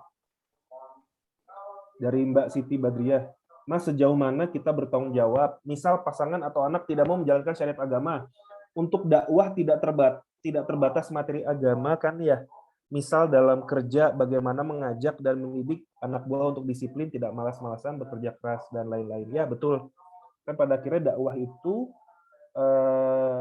kalau berbicara tentang hadisnya itu kan melalui 3 hal ya, mungkin saya agak deketin buat kedengeran. Kan kayak misalnya sama halnya dengan keimanan. Iman itu kan dibenarkan di dalam hati, diucapkan secara lisan dan dilakukan secara perbuatan gitu kan. Tasdik di kolbi, kemudian dilisankan, amal bil arkan, kemudian dilakukan. Nah, begitupun di sisi lain, hadis terkait amar ma'ruf nahi mungkar. Apabila engkau melihat terjadinya kemungkaran, maka ubahlah dengan 3 hal. Apabila kamu mampu dengan tangan, maka ubahlah dengan perbuatan gitu kan, dengan amal bilyadi kan gitu, dakwah bilyadi, nah, gitu bahasa dakwah dengan bilyadi. Itu contohnya kayak gimana sih? Misalnya bilyadi gambarannya seperti ini. Misalnya saya adalah pemilik perusahaan, kemudian di dalam perusahaan ini kita akan mengadakan acara tahun baru. Acara tahun baru kan identik dengan happy-happy yang begitulah ya. Nah, tapi karena saya pemilik perusahaan, saya bisa membuat kebijakan. Kebijakannya adalah tidak ada acara yang berlarut-larut, tidak ada minum-minuman keras, yang ada hanya bersilaturahim dan ada momen doa bersama. Nah, itu sebenarnya bentuk dakwah bilyadi gitu. Akhirnya menjadi sebuah perbuatan karena saya punya kuasa. Nah, apabila tidak mampu bilyadi, maka bilisan. Bilisan itu adalah bentuk dengan kata-kata. Nah, contohnya, misalnya di dalam perusahaan tadi, saya bukan pemilik perusahaannya, saya adalah karyawan. Nah, ketika terjadi acara tahun baru itu, ternyata benar ada banyak minuman-minuman di situ, minuman alkohol. Nah, kemudian saya datang nemenin teman-teman saya, yang lain pada minum minuman, saya malah minum jus gitu kan. Terus kan saya ngomong gitu, bro ini jus lebih seger loh kalau malam-malam gini, kalau alkohol suka pusing cuy gitu misalnya. Nah, itu bentuk dakwah bilisan juga. Atau misalnya kebalikan, dan hadis yang terakhir gitu, apabila kamu tidak mampu bilisan, maka ubahlah dengan hatimu gitu. Nah, sebenarnya yang dimaksud dengan dakwah biqolbi atau dengan hati itu bukan akhirnya kita sekedar diam saja gitu, tapi kita sebagai role model yang kita akhirnya menjalankan keimanan itu sendiri. Maksudnya bagaimana? Ya tadi situasinya sama. Saya bukan pemilik perusahaan, saya bukan karyawan lama, saya tuh anak baru di situ gitu, new kids on the block gitu. Saya baru kerja, jadinya kan kalau mau ngomong-ngomong kan masih sungkan gitu, saya belum kenal. Akhirnya saya datang bawa jus aja gitu tanpa ngomong-ngomong gitu. Terus kemudian orang-orang akan melihat saya gitu. Oh, Ricky mesennya jus, nggak minum minuman keras. Nah, itu juga bentuk dakwah biqolbi. Apalagi misalnya nanti ketika waktu sholat Isya misalnya, saya izin dulu, bro, sholat dulu ya misalnya. Atau ya saya langsung pergi aja, saya sholat. Nah, itulah bentuk dakwah biqolbi. Dan terakhir, apabila dan itu adalah selama-lamanya iman gitu bahasa hadis itu. Jadi ubahlah dengan bilyadi perbuatan, apabila tidak mampu bilisan, apabila tidak mampu dengan hati biqolbi, dan itulah selama-lamanya iman. Artinya apa? Kalau dengan biqolbi aja kita udah enggak, apabila dengan diri kita sendiri aja kita tidak menegakkan iman, ya berarti iman itu nggak ada gitu. Ekstrimnya begitu. Nah, berarti kalau misalnya kita konteksnya itu adalah mendidik untuk disiplin agar tidak malas-malasan, bekerja keras. Nah, itu berarti kan sebuah amal biqolbi misalnya gitu ya. Kemudian kita lisankan, kita ajak untuk ke sana gitu. Tapi nanti harus clear juga gitu, karena An-Nahl 125 itu konteksnya clear. Udu ila sabil robik, udu ila sabil robik gitu. Jadi perbuatan baik itu bukan hanya sekedar berbuat baik, tapi berbuat baik ini dalam rangka menuju jalan Allah gitu. Jadi ajakannya ke sana, ada tarikan ke sana gitu. Nanti momennya bagaimana itu bisa disesuaikan. Misalnya di malam hari ketika ngobrol, ya ini kan bagaimana Rasul mencontohkan atau seperti apa gitu. Karena kalau sekedar berbuat baik, ya orang tidak bertuhan juga disiplin, orang tidak bertuhan juga tidak malas-malasan, misalnya orang tidak bertuhan juga bekerja keras. Karena perintah dakwahnya itu kepada sabil robik, itu yang menjadi bedanya. Di situ ada nilai ketuhanan, di situ ada menghadirkan Allahnya. Begitu. Nah, kalau sejauh mana tanggung jawab, sebenarnya saya mau ngangkat surat Al-A'raf ayat 164. Bisa dibuka gitu ya, mungkin yang ada di Quran digital baik di HP atau saya tampilkan ya. Saya bacakan saja artinya ya. Kurang lebih artinya begini. Dan ingatlah ketika suatu umat di antara mereka berkata, "Mengapa kamu menasehati kaum yang Allah akan membinasakan mereka atau mengazab mereka dengan azab yang amat keras?" Kemudian mereka menjawab, "Agar kami punya alasan sebagai pelepas tanggung jawab kepada Tuhanmu dan supaya mereka bertakwa." Al-A'raf 164 ya, nanti bisa dibuka. Surat 7 ayat 164. Jadi kepada situasi yang masyarakatnya itu hendak Allah azab gitu, seperti masyarakatnya Nabi Lut misalnya. Kenapa sih Nabi Lut itu mau masih berdakwah gitu? Ketika di malam hari malaikat itu Allah utus untuk menyampaikan kepada Nabi Lut, ini kota mau dihancurin loh gitu. Kamu ini ya evakuasi ya, selamatkan dirimu beserta keluarga. Nah, pada saat ajakan itu datang dari malaikat, Nabi Lut itu nggak langsung pergi. Nabi Lut itu tidak langsung pergi. Kan waktu diazabnya itu menjelang subuh. Jadi Nabi Lut itu minta waktu. Bentar ya, ibaratnya gitu. Bentar ya malaikat, saya kasihlah waktu saya sampai mendekati subuh lah, sampai menit-menit terakhir gitu. Kan menjadi pertanyaan, kenapa kamu masih mau berdakwah di kota yang sudah pengen Allah azab? Yang pertama, supaya saya mempunyai alasan untuk melepas tanggung jawab kepada Allah gitu, supaya Allah melihat bahwa saya itu berikhtiar loh sampai detik-detik terakhir gitu. Dan yang kedua, supaya mereka bertakwa. Jadi masih ada harapan mereka itu ke jalan Allah. Jadi kalau ditanya sejauh mana bertanggung jawab, yang pasti bertanggung jawab. Nah, sejauh mana, ya sampai itu aja. Sampai kita sampaikan, dan kita punya harapan mereka balik. Nanti bagaimana mereka mau apa enggaknya, itu pilihan. Gitu. Yang berikutnya dari Mbak Ria, dakwah itu kan dibilang menyeru atau mengajak. Apakah harus dalam konteks harus berbicara kepada orang tersebut? Karena nggak semua orang pandai berkomunikasi yang bisa mengajak dengan dalil-dalil atau pemahaman agama yang fasih.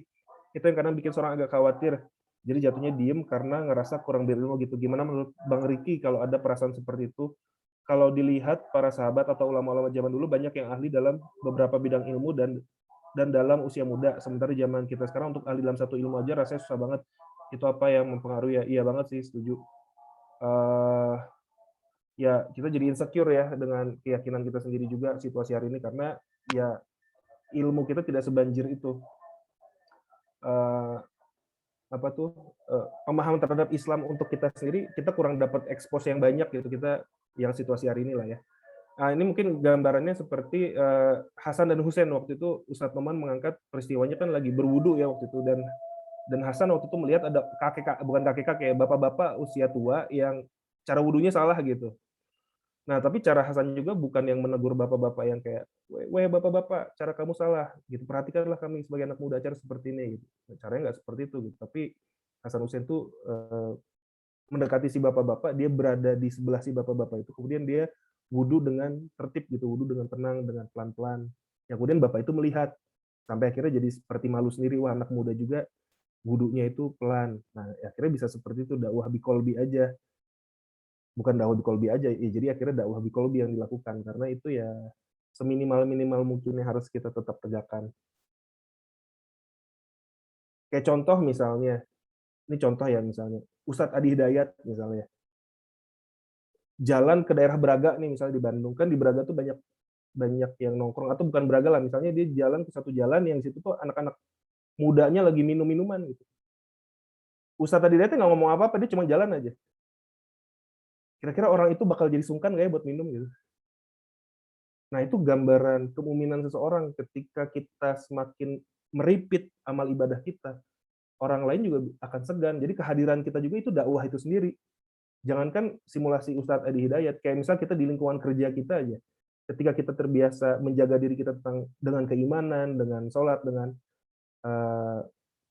halakul karimah, lingkungan juga akan jadi, kalau ada dia jangan ngomong kasar bro, gitu. Kalau sama dia lu sholat dong, gitu.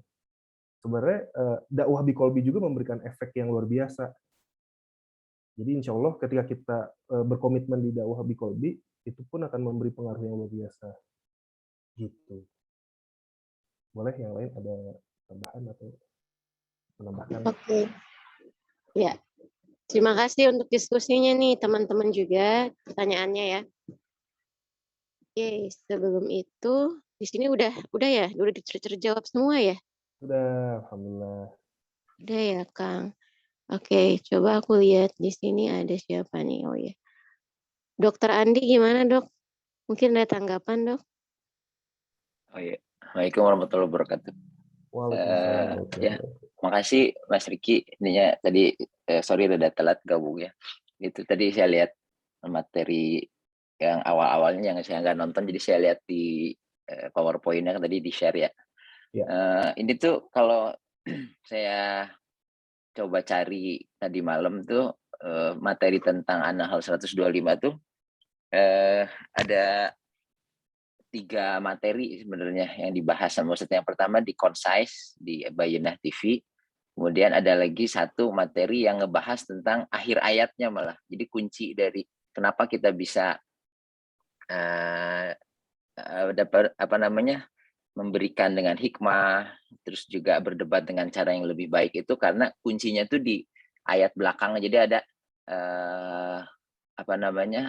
ceramah Ustadz tentang ayat ini tuh bukan ngebahas yang hikmahnya dengan mauidhah hasanahnya, tapi membahas tentang kenapa akhir ayat ini tuh ada kata-kata sesungguhnya Allah yang tahu siapa yang tersesat dan sesungguhnya Allah yang tahu siapa yang dapat petunjuk gitu. Itu tuh yang dibahas malah itunya, dan dikatakan itu tuh kunci dari kenapa kita bisa sampai bisa melakukan dakwah dengan hikmah, dengan berdebat dengan cara yang lebih baik gitu. Kemudian satu lagi tuh ngebahas tentang yang tadi yang dijelasin sama Mas Rikinya tentang yang tadi yang jalan yang tentang pertengahan setengah ayat pertamanya. Dan nanti saya share insya Allah di kolom komen, takutnya ada yang belum dapat linknya. Jadi yang saya ingin tambahkan tuh pertama yang dari saya yang dijelaskan sama Ustadz tuh bahwa ud'u ila sabili rabbika itu tuh sebenarnya ungkapan yang pertama-tama tuh diserukan kata Ustadz tuh untuk orang yang tunggal gitu. Jadi bukan kalian semua ayo bareng-bareng seru kepada Allah, tapi itu ungkapan perintah untuk ke satu orang gitu. Jadi artinya itu tuh terutama untuk Rasulullah SAW gitu. Yang pertama tuh diperintahkan tuh serulah kepada Tuhanmu dengan hikmah dan pelajaran yang baik. Nah, itu tuh yang luar biasa tuh di ayat belakangnya tuh yang pas ngebahas tentang ayat belakang. Bahwa ini perintahnya kepada Rasulullah. Rasulullah itu dari semua makhluk yang ada di muka bumi itu, kalau yang paling tahu tentang hal yang goib itu Rasulullah lah. Rasulullah tahu, misalnya dikasih tahu bahwa orang ini tuh akan nanti akhir hidupnya tuh bakal jelek tuh, ada beberapa orang yang sama Allah tuh dikasih tahu, misalnya yang hadis terkenal sama Abu Hurairah bahwa nanti ada antara Abu Hurairah sama ini tuh akan salah satunya tuh masuk neraka gitu. Nah itu tuh ternyata jadi pendukung Musailamah Al-Kadzab yang satunya lagi gitu. Nah yang kayak itu tuh ada beberapa yang dikasih tahu kepada Rasulullah, tapi kebanyakan tuh Rasul tuh nggak tahu bagaimana akhir yang tadi Mas Riki bilang tentang Abu Sofyan, ada yang sampai 23 tahun baru gabung ke barisan Islam gitu. Karena Rasul tuh nggak dikasih tahu bagaimana akhir dari Abu Sofyan gitu. Nah yang agak mencengangkan tuh kata Rasul tuh kata Ustadz tuh di ayat kan sesungguhnya Tuhanmu dialah yang lebih mengetahui tentang siapa yang tersesat dari jalannya. Itu kan menunjukkan ke orang yang lagi didakwahi kan. Jadi orang yang didakwahi itu tersesat anggaplah. Terus kita jelaskan tentang ayat-ayat tentang Islam gitu. Tapi yang lebih menakutkan kata Ustadz itu ayat yang dan dialah yang lebih mengetahui orang-orang yang mendapat petunjuk. Itu tuh kalau ditujukan kepada kita wajar lah gitu ya. Tapi ini ditujukan kepada Rasul gitu. Jadi istilahnya gini, ya Rasul serulah manusia kepada jalan Tuhanmu. Terus jangan harus dengan cara yang baik. Kenapa? Karena kamu tuh nggak tahu siapa yang tersesat gitu. Tapi di belakangnya kamu juga jangan nganggap kamu yang dapat petunjuk gitu. Jangan nganggap kamu tuh udah pasti dapat petunjuk dan akan selama-lamanya dapat petunjuk, seolah-olah kayak gitu. Karena makanya jadi yang kata Ustaz itu yang menakutkan itu adalah itu tuh ditujukan kepada Rasul. Rasul aja dibilangin kamu tuh nggak tahu belakang kamu tuh akhirnya kayak gimana gitu. Makanya saya itu kadang ingat yang surat Al-Mulk gitu ya, alladzi khalaqal mauta wal hayata dunya hayatal liyabluwakum ayyanu ahsanu amala. Jadi kalau kita tuh belum mati itu kita nggak tahu akhir hidup seseorang tuh kayak gimana. Jadi tadi misalnya kita langsung kata Mas Riki kalau misalnya ada orang yang nggak ini, dasar kafir gitu. Padahal kita tuh seolah-olah menganggap kita di atas, kita yang dapat petunjuk, orang yang kita kasih taunya tersesat ketika dia menolak dengan bahasa yang kasar, vulgar, kita anggap ini orang bakal ahli neraka banget nih. Seolah-olah kita tuh bakal jadi ahli surga gitu. Padahal sebenarnya di ayat kuncinya tuh kamu tuh nggak tahu kamu tuh berdapat petunjuk sekarang dari petunjuk, mungkin nanti pas ketika kamu meninggal tuh malah kebalikannya, orang yang kamu bilang orang kafir yang akan dilihat dari yang kamu lihat sebagai orang yang tersesat ini tuh malah dia yang husnul khotimah, kamu yang malah su'ul khotimah gitu. Jadi itu istilahnya tuh kenapa Allah tuh kebijaksanaan Allah tuh menyatukan dua kalimat dalam satu ayat gitu. Itu tuh berarti itu tuh ayat yang pertama pertengahan ayat yang pertama tuh sangat berhubungan sama pertengahan ayat yang kedua, karena Allah bisa aja membagi dua gitu. Jadi dua ayat karena kan itu dua kalimat yang berbeda. Serulah manusia kepada jalan Tuhanmu dengan hikmah dan pelajaran yang baik dan bantalah mereka dengan cara yang baik, titik satu ayat. Ayat selanjutnya sesungguhnya Tuhanmu tapi sama Allah sengaja dijadiin satu ayat karena kuncinya tuh di situ. Kenapa kita bisa jadi menyeru kepada orang tanpa menjudge, tanpa merasa frustasi, walaupun anak sendiri, walaupun istri sendiri, walaupun suami sendiri, karena kita nggak tahu, mungkin suami, istri, anak yang kita seru pada saat ini tuh seolah-olah menolak, seolah-olah bahkan Ustadz tuh bilang ada sahabat Rasul, mungkin maksudnya Umar bin Khattab, yang mau bukan sekedar menolak, mau membunuh Rasul gitu. Ada fase di mana Umar tuh mau membunuh Rasul gitu. Ada saatnya. Kemudian sekarang ketika dia disebutkan, kita tuh mengucapkan radhiyallahu anhu gitu. Jadi ada orang-orang yang ada fase dalam hidupnya tuh benar-benar kacau gitu. Benar-benar ada waktu dia sampai mau membunuh Rasul. Kita kan orang-orang yang sekarang di zaman sekarang separah-parahnya orang itu nggak ada niat membunuh Rasul gitu. Ya, dia cuma melecehkan Islam segala macam. Tapi ada zaman sahabat tuh ada orang-orang yang mau membunuh Rasul, tapi di akhir hidupnya tuh malah jadi pendukung Islam nomor 1, jadi orang yang dijamin masuk surga gitu. Jadi itu tuh kunci dari kenapa kita bisa memberikan dakwah dengan tanpa istilahnya dengan penuh kebijaksanaan, tanpa emosi yang berlebihan gitu. Kita tuh sampai merasa kok frustasi atau merasa marah sekali sama yang dilakukannya gitu, sama objek dakwahnya itu, karena kita juga nggak tahu nasib kita akhirnya gimana dan nasib dia tuh gimana gitu. Nah, kurang lebih itu yang saya bisa tambahin satu dari ayat itu tuh itu. Yang menariknya tuh malah yang di concise commentary. Yang di concise commentary itu ngebahasnya sama sekali beda gitu. Yang di concise commentary itu ngebahasnya tuh, jadi Ustadz tuh bilang kalau dari ayat ini tuh ada 3 fase dakwah, ada 3 target dakwah gitu. Yang pertama tuh mau izatul hasanah gitu ya. Mau izatul hasanah itu yang enteng-enteng lah buat semua orang gitu. Jadi dakwah buat semua orang, yang ringan, yang dengan bahasa yang mudah dicerna ya. Jadi orang yang awam itu tuh ngedengernya itu dengan kita kayak Ustadz kalau menyampaikan misalnya ayat tertentu tuh dengan misalnya what make me amazed about the Quran kayak gitu ya, kayak gitu-gitunya tuh yang ringan, orang tuh yang baru mulai belajar Islam tuh oh iya ngerti gitu. Tapi nanti level yang lebih tingginya itu yang dengan hikmahnya itu katanya, yang hikmahnya itu tuh yang diperluk gitu. Jadi mimpinya Ustadz tuh pengen bikin University of Quran. University of Quran itu di mana satu yang ada bahasan yang lengkap tentang tiap ayat gitu. Sekarang kan yang diperluk yang baru ada tuh baru Ali Imran, Al-Baqarah, Al-Kahfi, belum semua gitu. Kalau udah semua tuh ayat yang kayak gini nih misalnya yang An-Nahl 125 tuh, itu tuh akan yang biasanya sama Ustadz tuh dibahasnya tuh sangat mendalam. Misalnya Mau'izatul Hasanah di ayat 120-nya tuh ayat 122 kalau nggak salah, sesungguhnya kami telah memberikan kepada Ibrahim itu fid dunya hasanah gitu. Kata-kata yang sama tuh dipakai hasanah di ayat 122, terus hasanah di ayat 125. Itu tuh nanti kalau diperluk tuh suka dibahas. Apa hubungannya Nabi Ibrahim, kenapa tiba-tiba lagi ngebahas Nabi Ibrahim adalah contoh yang bagus segala macam, terus tiba-tiba langsung dibahas serulah manusia kepada dengan kata-kata hasanah yang sama yang gitu. Cuman sayangnya karena belum ada diperluk, belum ada apa sih hubungannya Allah tuh tiba-tiba mengulang kata yang sama gitu, kayak anchor gitu. Kata disebutnya Ustadz itu disebutnya anchor, ada jangkar, kayaknya lagi tiba-tiba ngomongin hasanah, tiba-tiba di sini mau datul hasanah juga gitu. Nah, itu jadi maksudnya pertama tuh, jadi yang kedua tuh University of Quran gitu.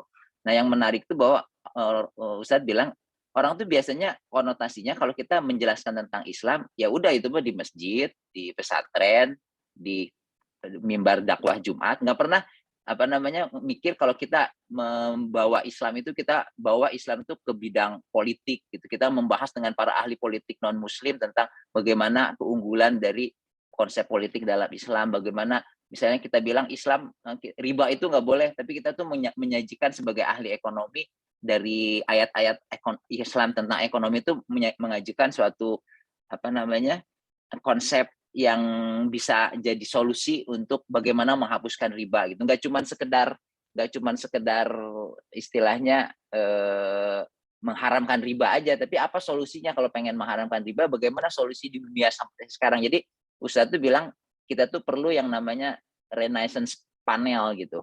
Nah, yang dia di kata-kata itu tuh pernah waktu dulu pernah saya share waktu pas saya ngasih itu yang tentang video Ustadz. Tapi intinya tuh jadi tuh ada 3 tingkatan Mau'izatul Hasanah tuh. Yang pertama untuk semua orang, kemudian ada yang hikmahnya itu tuh yang disebutnya University of Quran-nya gitu, di mana di situ tuh lengkap semua ayat tuh hubungan satu sama lain, terus dibahas secara mendalam, di mana semua orang, semua bidang itu tuh punya akses ke situ. Jadi mungkin dia bukan ahlinya, tapi dia punya akses ke situ gitu. Jadi kalau dia pengen tahu apa sih ayat An-Nahl 125 itu yang sangat mendalam, itu bahasannya, dia tuh ada referensinya, dia bisa baca, dia bisa nonton, terus dia bisa lihat ayat-ayat sebelumnya dari bahasan berbagai tafsir klasik, dan dari segi bahasa Arabnya tuh kata-kata itu tuh maksudnya yang digunakan sama Allah tuh apa aja. Kemudian yang terakhir tuh dari yang University of Quran itu akan ada orang-orang yang punya kemampuan, orang yang di bidang masing-masing misalnya. Kalau Mas Riki misalnya di bidang arsitektur misalnya, atau misalnya di bidang, ada yang bidang sosiologi, ada yang bidang kedokteran, ada yang bidang psikologi, ada yang bidang macam-macam. Dia tuh karena dia punya akses ke yang diperluk itu, yang University of Quran itu, dia bisa menghasilkan karya-karya yang istilahnya relevan di bidangnya masing-masing, di mana itu tuh akan mencengangkan ahli-ahli yang ada di bidang non-muslim yang ketika melihat ini tuh, ini konsep dari mana, ini tuh bagus konsepnya, dia diajar dapat dari mana nih konsep kayak gini gitu. Nah itu tuh akan ada di Quran kalau misalnya kita menggali gitu. Kayak yang waktu itu kalau dalam bidang kesehatan tuh misalnya yang saya dapat yang luar biasa tuh, bahwa Allah tuh sebenarnya nggak pernah ngelarang makanan-makanan yang aneh-aneh gitu. Banyak sekali makanan yang sekarang, zaman sekarang kita anggap nggak boleh apa namanya, merusak kesehatan. Padahal sebenarnya semua makanan halal itu baik. Kemudian asal jangan berlebihan dan rajin-rajin berpuasa. Semua tuh ada dalam Quran tuh 3 panduan itu tuh sangat sederhana gitu. Nah itu tuh kadang-kadang baffle gitu, membuat ahli lain di bidang kesehatan tuh, ini konsepnya bagus tapi dapat dari mana sebenarnya, karena ilmu-ilmu yang kayak gini sih nggak ada di kedokteran gitu, bahwa kita tuh boleh makan apa aja asal jangan berlebihan, itu nggak ada gitu konsep-konsep yang kayak itu. Yang ada tuh makanannya harus dihindari kalau kamu sakit ini, makanannya harus dihindari kalau sakit ini gitu. Mungkin itu aja. Nanti kalau tambahan dari saya sih, yang saya dapat dari 3 materi Ustadz tentang An-Nahl 125 tuh, nanti insya Allah yang concise commentary kan bisa dicari di Bayyinah TV. Nanti saya share yang di kolom komen 2 materi. Yang satu ngebahas pertengahan ayat yang kedua, yang satu lagi ngebahas pertengahan ayat yang pertama. Mungkin itu aja tambahannya. Mohon maaf kalau ada kekurangan. Makasih Mas Riki buat masukannya. Jadi apa namanya, buat materinya luar biasa. Moga-moga berkah. Enggak, kalau ada yang lain mau nambahin. Ya, terima kasih refleksinya Dr. Andi ya, Dr. Andi. Insyaallah, dokter. Amin. Boleh langsung ditanggapi, Kang Riki, silahkan. Iya. Tadi ada topik yang terakhir ya, terkait yang bahwa pada akhirnya kan Allah yang mengetahui ya. Itu sepakat sih, benar. Menguatkan kembali poin yang terakhir tadi gitu, yang pada akhirnya fokus kita supaya tidak mudah menjudge itu adalah karena kita nggak tahu ending kehidupan manusia pada akhirnya akan selamat atau tidak selamat. Itu jadi poin yang diangkat Ustadz juga untuk apa ya, mengerem kita. Karena tapi ini beneran banget sih, maksudnya realitanya gitu ya, realita tentang yang awalnya itu dia berada di jalan Allah, kemudian dia akhir hayatnya tidak gitu ya. Kayak contoh aja ya, misalnya yang real, yang memang terjadi di lingkungan saya gitu ya. Kayak waktu saya kuliah, saya ingat beberapa teman-teman saya yang menjadi teman diskusi saya yang asik gitu ya, misalnya di dalam urusan keyakinan, di dalam urusan ini gitu ya. Kemudian beliau pergi ke luar negeri gitu ya, mungkin dari luar negeri itu punya pandangan baru atau seperti apa gitu. Ketika saya ketemu lagi gitu ya, gagasan-gagasan terhadap keimanan itu saya lihat udah berbeda sama saya kenal sebelumnya gitu. Akhirnya masuk kepada ranah-ranah seperti apa ya, kebebasan berekspresi, free child, yang gitu-gitulah gitu. Jadi saya lihat hanya dalam waktu terpisah 3-4 tahun aja, persepsi seorang tuh bisa betul-betul seberubah itu ya gitu.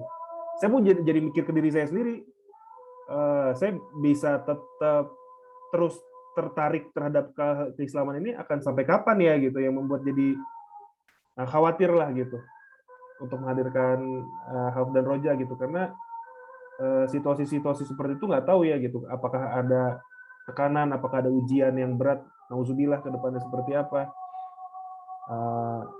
Ya baik lagi, walau alam, masa depan itu jadi kayak ya memang goib banget. Jadi menguatkan yang dari Pak Dokter tadi, jazakallah Pak Dokter udah menguatkan memang akhirnya supaya kita berlatih tidak menjudge itu, karena yang kita bisa lihat itu adalah situasi sekarang, dan kita nggak pernah tahu ke depannya akan seperti apa, dan kita pasti akan menuju kematian, sehingga akhirnya apa ya, equal aja sih, equal sama aja kayak sholat lah gitu. Kayak sholat kan kita nggak ada tuh yang lebih soleh, misalnya sholatnya sajadahnya beda kan, pada akhirnya nggak juga gitu. Kita baik dari kesolehan ketidaksolehan, baik jabatan maupun tidak jabatan, ketika kita sedang sholat ya semuanya sama ya. Kemudian ada imam yang di depan. Jadi luar biasa sih saya pikir ya, dengan adanya pengimplementasian Anhal 125 ini dalam berdakwah itu, kita juga jadi betul-betul memahami apa itu sabar gitu. Karena kan kalau misalnya kita nggak pernah menahan diri untuk melampiaskan emosi, pada akhirnya kita nggak tahu sabar itu apa gitu. Karena ya kesel kita ekspresiin aja terus, kita gemes kita ekspresiin aja terus gitu, tanpa kemudian ingin mencari tengahnya atau mencari hikmahnya seperti apa. Jadi ya dengan implementasi Anhal 125 dalam berdakwah ini, ya di situ pun kita akan bertemu dengan guru-guru kesabaran di dalam hidup lah gitu istilahnya. Nah, ya mungkin itu sih yang bisa diambil pelajarannya juga ya gitu, supaya kita betul-betul memahami apa itu sabar. Cobalah berdakwah gitu. Cobalah berdakwah, implementasi 125. Nah, di situ kita pasti akan berbenturan dengan realita-realita lingkungan gitu ya, rasa-rasa emosi yang berkecamuk. Nah, disitulah kita akan jadi belajar, oh ini rasanya sabar. Begitu. Adapun Rasulullah dulu kan ke orang yang Yahudi itu kan juga, yang buta itu kan Rasul suapin, Rasul basuh wajahnya, padahal dia ngomong-ngomong yang memaki-maki Rasul gitu. Karena Rasul mikir endingnya juga gitu, pada akhirnya ya orang ini akan meninggal dan Rasul punya harapan ya orang itu akan bertakwa gitu. Jadi looking kepada endingnya sih pada akhirnya. Jadi cita-cita terhadap ending itu yang membuat kita bisa bertahan. Kenapa kita harus sabar? Mungkin saya pikir jadi kayak pernikahan juga ya. Wah, jadi kesini. Maksud saya kita kan ingin menjaga pernikahan kita supaya terus terjaga gitu ya. Nah, jadi itu tuh yang ya sebelum nanti akhirnya ada badai yang memang tidak bisa tertahankan ya. Cuma itu yang menjadi orientasi kita gitu. Saya ingin mempertahankan dulu gitu. Jadi kalau dakwah tuh ya saya inginnya endingnya baik dulu buat saya dan dia. Jadi itu yang kita pegang. Gitu sih, dan mudah-mudahan ketika kita fokus sama endingnya itu jadi bisa membuat kita lebih bersabar dan bisa memberikan hikmah. Nah, itu menambahkan dari Dokter Andi. Jazakallah Dokter Andi tambahan. Ya, ya, alhamdulillahirobbilalamin. Udah jam 7 juga nih kayaknya. Kita sudah masuk ini ya, penutupan ya. Kira-kira ada yang mau diskusi lagi teman-teman? Atau mungkin nanti bisa bisa disampaikan secara chat pribadi. Nanti kita bisa ngobrol juga di grup. Kalau misalkan masih ada yang ingin disampaikan gitu ya.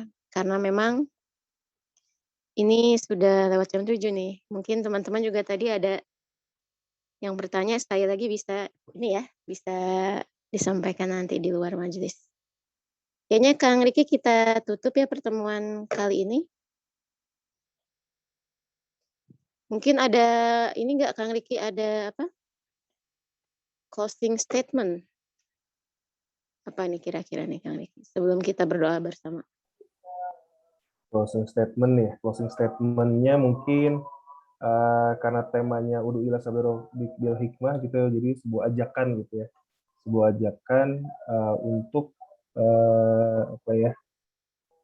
alhamdulillah dengan adanya Noman Alikan Indonesia ini kan kita kan dapat fasilitas ya, dapat media seperti story morning gitu ya.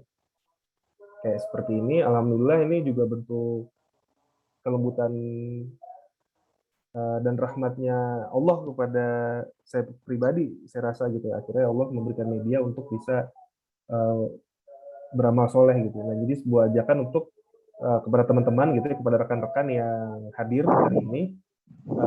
Jadi ayo kita marakkan story morning gitu. Jadi di kesempatan berikutnya ikutan juga jadi kontributor gitu. Karena saya yakin teman-teman dan rekan-rekan semuanya pasti punya favorit-favorit ayat, pasti punya hikmah-hikmah daripada video-video Ustadz Noman yang sangat menarik untuk di-share gitu. Jadi kayak saya sendiri juga share seperti ini kan bukan berarti yang lebih tahu atau seperti apa, karena sama-sama belajar juga. Jadi kesempatan ini sangat luar biasa.